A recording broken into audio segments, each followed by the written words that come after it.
j'apprécierais aussi qu'on puisse comprendre, toujours pour nos auditeurs, quelle est la différence avec un architecte d'intérieur et quelle est la différence entre un architecte d'intérieur et l'architecte qu'on appelait avant DPLG, mais qu'on appelle aujourd'hui HMONP. C'est ça.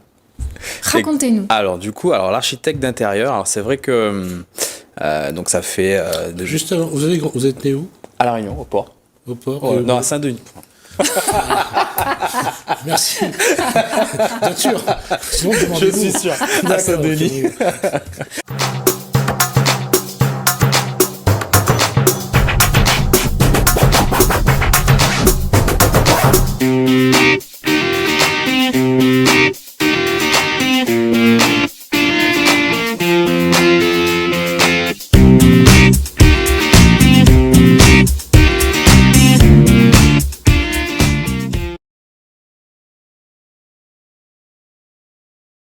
Retour sur le plateau et cette fois-ci, on va vraiment changer de sujet. On va parler de quelque chose. Faut pas vraiment changer parce qu'on va parler encore de beauté, on va parler de design. C'est dans Impact.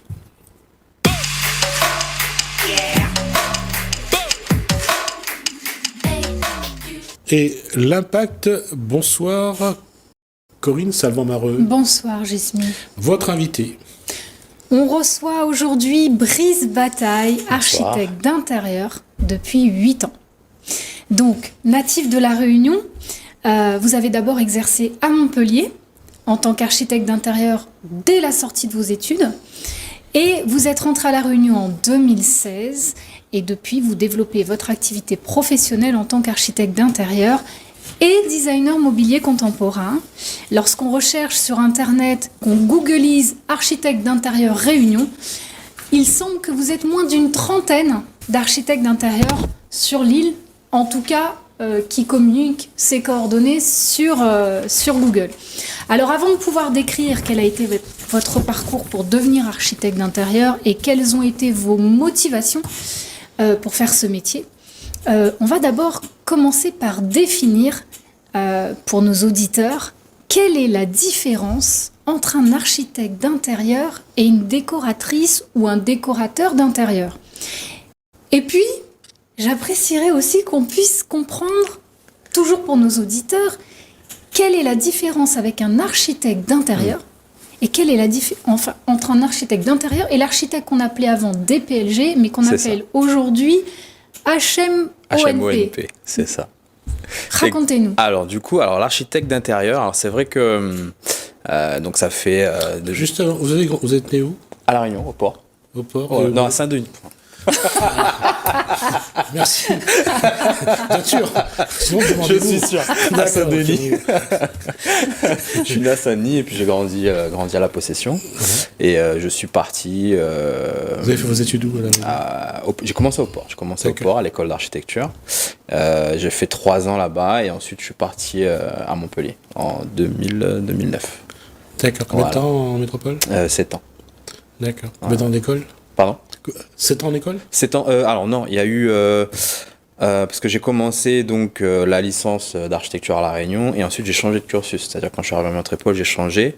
J'ai fait 3 ans de plus dans une autre école justement d'architecture intérieure et pendant 1 an ensuite j'ai commencé à faire quelques missions à Montpellier et ensuite je suis rentré. Donc 7 ans, il y a la majorité c'était les études et une année où j'ai essayé de démarrer mon activité là-bas. Alors justement, est-ce que ce sont les mêmes études pour un architecte d'intérieur que pour un architecte HMONP.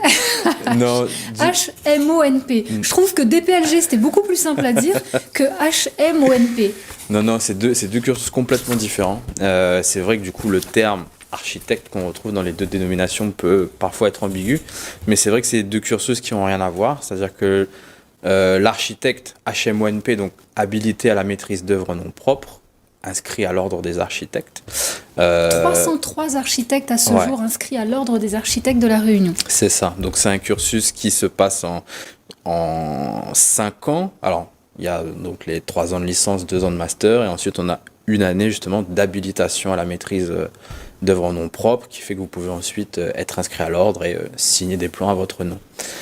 Donc ce sont des écoles des écoles publiques donc qui sont très très bien référencés au niveau national, alors que aujourd'hui, donc c'est un cadre très réglementé, la profession d'architecte est très réglementée, à contrario de la profession d'architecte d'intérieur qui aujourd'hui encore, on pourra retrouver plusieurs noms, l'architecte d'intérieur, designer d'espace, designer d'intérieur, on a un petit peu tous ces termes-là qui reviennent, mais qui font appel, je dirais, à la même formation, donc qui se fait la plupart du temps dans des écoles privées, sur des cursus qui vont de 3 à 5 ans, donc on trouve un peu de tout, c'est pour ça que je suis parti, parce que la formation actuellement n'existe pas à La Réunion. Donc à la base j'étais parti, moi j'ai un cursus un peu hybride, parce que j'ai commencé en école d'architecture et ensuite j'ai bifurqué dans l'architecture intérieure. Au niveau de la différence en fait entre les deux pratiques, l'architecte d'intérieur va s'occuper, je dirais, on a beaucoup cette image de l'architecte qui va faire des rénovations, c'est-à-dire qu'au-delà du décorateur qui lui va gérer plus un aspect esthétique superficiel, je dirais dans le bon sens du terme, de changer des couleurs, faire du choix de mobilier, ce genre de choses. L'architecte d'intérieur, lui, va être un vrai maître d'œuvre dans le sens où il va gérer un chantier. On peut casser des cloisons, gérer des changements d'implantation de cuisine, faire intervenir voilà, les corps d'état pour faire de la plomberie, de l'électricité, de la maçonnerie. Donc, c'est un peu plus lourd, je dirais, que le décorateur. Et en ce sens, voilà, c'est une formation qui va être vraiment différente et qui va se concentrer non seulement sur l'aspect esthétique des choses, mais aussi sur un aspect technique. Voilà. Et parfois, le décorateur d'intérieur peut être aussi complémentaire à l'architecte d'intérieur, puisque, comme vous venez de le dire, l'architecte d'intérieur a une dimension plus technique et plus opérationnelle, en quelque sorte, en tout cas avec des plus lourdes responsabilités, et le décorateur d'intérieur viendra effectivement sur la coordination des motifs ou des couleurs, etc. Donc parfois, les deux métiers sont complémentaires l'un ou l'autre sur un même chantier. Ouais, complètement. Ok. Ouais. Et donc, aussi, l'architecte... je préfère DPLG, même si c'est un autre terme maintenant, mais en tout cas, l'architecte DPLG, vous pouvez aussi être amené à tous coordonner une même mission, oui. Puisque l'architecte DPLG a beaucoup plus de responsabilités. C'est ça. Et il est le seul à pouvoir signer certains plans. Oui. Quels sont les critères ? Alors, si par exemple on prend l'exemple d'un permis de construire, au-delà d'une surface créée supérieure à 150 mètres carrés, il faut que ce soit un architecte qui appose sa signature en fait pour que le permis puisse être validé. Aujourd'hui, n'importe qui, même qui fait les plans de sa maison, peut faire son permis, donc jusqu'à cette limite des 150 mètres carrés, ce qui s'applique aussi à l'architecte d'intérieur. Mais effectivement, ce sont des métiers très complémentaires, c'est-à-dire que le métier d'architecte d'intérieur est en train de se démocratiser. On voit beaucoup de gens qui font des reconversions professionnelles dans ce domaine-là. Le confinement aidant aussi, beaucoup de gens se sont rendus compte qu'il fallait prendre, se sont rendus compte qu'il fallait voilà, soigner son intérieur. Donc c'est pour ça que aussi la profession est en train de beaucoup se développer, notamment à La Réunion. Notamment à La Réunion, c'est vrai. Alors justement, si c'est une profession qui est vraiment en plein essor sur La Réunion, parce que du coup le marché, la demande est là. Ouais. D'ailleurs on le voit avec la quantité de magasins de décoration qui ouvrent depuis ces 5 dernières années. Ouais. Quel est le parcours d'études? Vous nous avez fait part du vôtre, mais du coup, est-ce que quelqu'un qui souhaiterait faire une reconversion professionnelle, il me semble qu'on a des formations qui sont accessibles. Ouais. Alors, forcément des formations beaucoup plus courtes si on veut juste être décorateur d'intérieur. On peut faire une formation en distanciel. Et j'ai un doute sur le fait qu'effectivement, il y ait des organismes qui dispensent ce genre de formation. Le Centre européen de formation. Centre européen de la formation. On dispense cette décoration, architecte. Bah, c'est sur Internet. C'est sur Internet, ça serait du distanciel. Et du coup, vous disiez que le métier le parcours architecte d'intérieur n'existe pas sur l'île.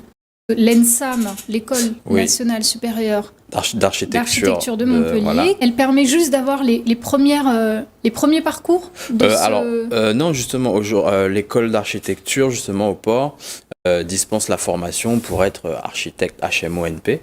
Donc aujourd'hui, il me semble que tout le cursus peut être suivi, Peut être suivi à la Réunion. Ok. Mais effectivement, ça n'a rien à voir avec la spécialisation architecte d'intérieur. Voilà, mais qui n'est même pas une spécialisation du métier d'architecte. C'est un tout autre cursus. Voilà. À partir de quel niveau d'études est-ce qu'on peut être architecte d'intérieur? Un bac plus 2, bac plus 3? C'est accessible directement après le bac.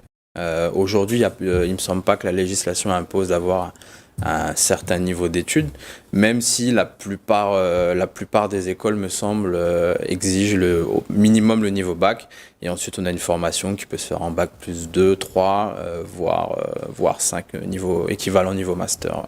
D'accord. Voilà. Quelles ont été vos motivations pour revenir sur l'île? Quand je suis parti en 2009, Parce que vous avez fait 7 ans. Ouais, 7 ans. J'ai beaucoup aimé la ville. Pour un Réunionnais, je trouve que l'échelle de la ville correspond un petit peu. On arrive un peu dans ce grand quelle pays. ville? Montpellier. Voilà. Il y a beaucoup de Réunionnais qui sont C'est ça, à Montpellier aussi. Donc on est presque pas dépaysé, je dirais. Et mais je savais, en fait, en partant en 2009, je savais que je voulais rentrer. J'ai un vrai attachement à cette île, et malgré le fait que je me sois bien acclimaté là-bas, je savais que je voulais rentrer et faire profiter de ce que j'avais appris, et je pense qu'il y avait l'opportunité aussi de le faire. Et c'est surtout qu'en 2015, quand je suis venu en vacances, on a commencé à me proposer en fait des premières missions. Donc je dirais que j'ai pas forcément eu besoin de chercher, et ça a été le facteur déclencheur. Je me suis dit il y a quelque chose à faire ici, donc je vais rentrer. Alors du coup, aujourd'hui, qui sont vos clients pour la partie architecture d'intérieur? Alors la majorité de mes clients sont des professionnels. Donc j'ai eu la chance d'être formé ici à La Réunion dans l'aménagement de tout ce qui est sièges sociaux, restaurants, boutiques en centre commercial. Donc ça, c'est une demande, hein. On voit les différentes opérations qui sont sorties au cours des dernières années. Et même, je dirais, beaucoup de commerçants aujourd'hui prennent conscience de l'importance de l'apparence, de leur boutique, même la fonctionnalité, je dirais, tout l'aménagement intérieur, le merchandising aussi, on peut parfois un petit peu glisser de ce côté-là. Ce qui montre une évolution, parce qu'avant, ce qui les intéressait, c'était la vitrine en devanture. Oui. C'est ça, exactement. Donc aujourd'hui, on est pas mal quand même sollicité sur des gens qui ont des boutiques depuis pas mal d'années et qui souhaitent un petit peu être au goût du jour. Parce qu'aujourd'hui aussi, les nouveaux centres commerciaux qui sortent imposent des chartes et qui font qu'on est obligé en fait de s'adapter à un certain standing, et ça tend aussi à se démocratiser au niveau des centres-villes en fait de La Réunion. Donc les professionnels. Les professionnels essentiellement. C'est ça. Et pour la partie mobilier design, comment ça vous est venu ça de créer une gamme de mobilier design? Où est-ce que vous en êtes? Qui sont vos clients?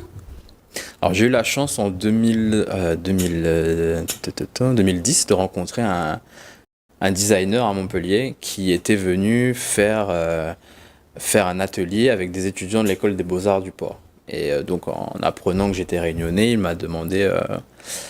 il a fait cette constatation qu'il existe en fait beaucoup de savoir-faire artisanal à La Réunion qui n'était pas mis en valeur. Il y avait toute cette valeur-là de patrimoine, et que le design pouvait être le moyen par lequel on pouvait en fait sauvegarder tous ces savoir-faire-là. Lui, à l'époque, il avait travaillé sur la chaise du Gaulle, au niveau de Saint-Louis. Oui. Et voilà, il avait travaillé ça avec Monsieur Lépinet, je crois, de Saint-Louis. Oui, après maintenant, ça dépend quel meuble en question. Oui, alors c'était la chaise. C'était la chaise. Voilà, c'est ça. Donc il a travaillé en fait sur une réinterprétation contemporaine de ce meuble-là, qui est un meuble traditionnel de La Réunion. Et en fait, à partir de ce moment-là, je me suis dit qu'il y avait quelque chose à exploiter. C'est-à-dire, on pouvait, à travers le design, mettre en valeur le patrimoine ce patrimoine. Voilà. Et donc, parce que quand on parle de la chaise à La Réunion, il y avait surtout de l'empaillage. Oui, voilà, exactement, c'est ça. Et ce côté-là, malheureusement, a plus ou moins disparu. Exactement. Et faire de la chaise aujourd'hui, c'est plus comme avant. Je veux dire, il faut du temps pour empailler une chaise. On n'utilise plus les mêmes techniques.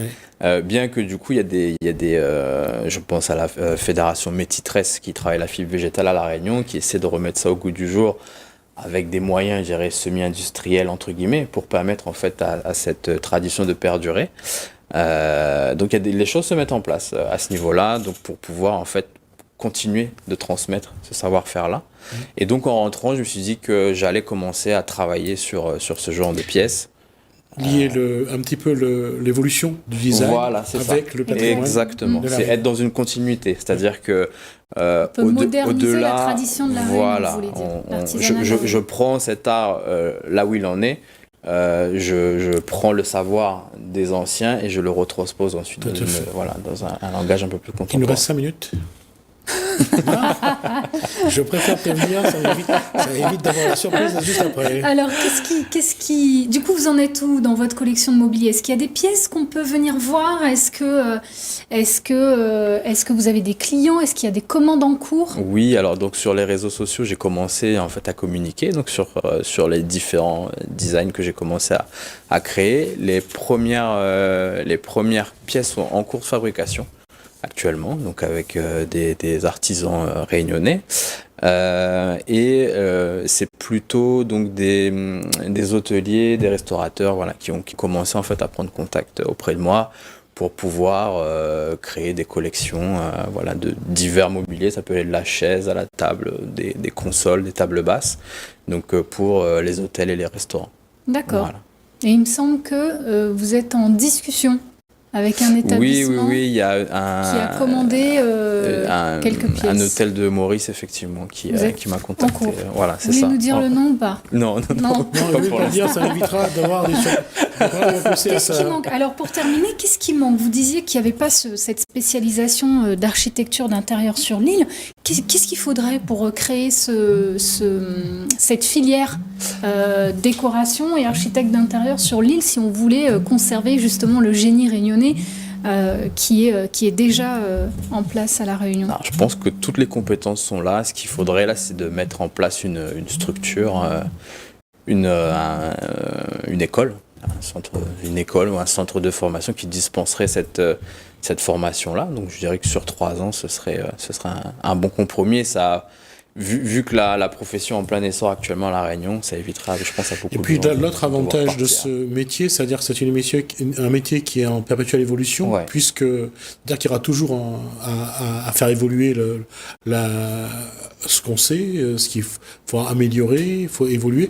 Mais ça veut dire aussi que les professionnels comme vous peuvent devenir des formateurs, Exactement. C'est vrai que c'est un métier qui bouge très vite et on a ce mélange-là de dire, une chaise restera toujours une chaise, mais malgré tout, on a des technologies, des matières qui sont en constante évolution. Donc on pourrait à terme, avec tous les gens qui pratiquent ce métier à La Réunion, être... On voit aujourd'hui, que ce soit au niveau de l'urbanisation, il y a une volonté de construire, mais le problème, c'est que l'intérieur, ça n'évolue pas beaucoup à La Réunion. Ça pêche encore un peu, bien que effectivement, quand je suis rentré, beaucoup de mes clients étaient des gens qui étaient passés par des professionnels du bâtiment, et eux-mêmes ne s'étaient pas posé la question avant que les murs soient montés de comment est-ce que je vais habiter dans cette maison. Et ils se rendent compte au bout d'1 ou 2 ans dans leur maison neuve que la maison n'est pas adaptée à leurs besoins. Voilà. Parce qu'ils ne l'ont pas anticipé. C'est ça, exactement. Et les magasins n'anticipent pas plus que ça. Les magasins, je dirais, proposent du mobilier. Mais au niveau, je dirais, de la façon de vivre en fait dans cette habitation, il y a encore un peu de chemin à faire. Et c'est là aussi, on voit que souvent on se laisse emporter par par une mode. Et alors, il y a eu le feng shui, il y a différents. Le balinet, il y a un autre effet de mode en ce moment, c'est tout ce qui est en rotin. Oui, justement, c'est comment l'individu doit penser que ce soit son magasin ou sa maison pour que dans 2 ou 3 ans, il n'ait pas envie de changer, quoi. Pour eux, bouger les meubles, c'est changer. Oui, on est presque parfois dans une approche un peu psychologique, c'est-à-dire avec les clients, on prend beaucoup de temps à les questionner, à savoir voilà, comment vous vivez, est-ce que vous êtes plus dans la chambre, est-ce que vous êtes plus dans la cuisine, est-ce que où sont les chambres des enfants. Donc il y a toute cette réflexion-là. Avant de dessiner le moindre mur, il faut d'abord comprendre comment on vit. Et je pense que beaucoup de gens s'en sont rendus compte pendant le confinement.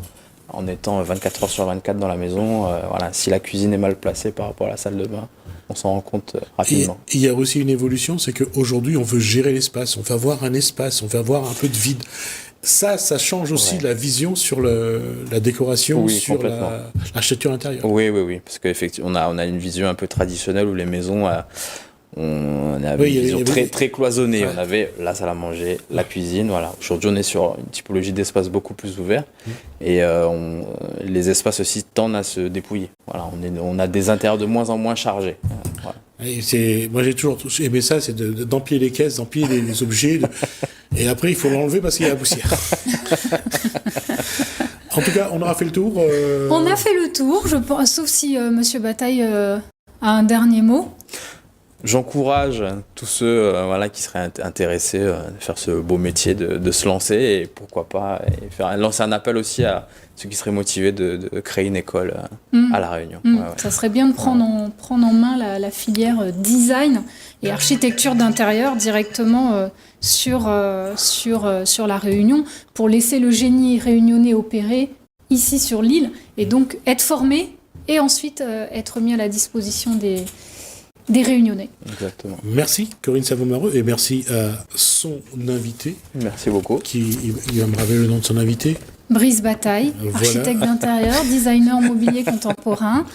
Et puis, c'est sans rappeler à nos auditeurs que la Chronique Impact est aussi disponible sur la chaîne YouTube sous format podcast, accessible au grand public. Et pour ça, il faut cliquer sur le lien qui est dans la description de la page Instagram de la Chronique Impact. D'accord, merci Corinne Savomareux. Merci également donc à Brice Bataille. Merci beaucoup. Merci à vous de nous avoir suivis. Merci Alain, merci François. Je vous dis à bientôt.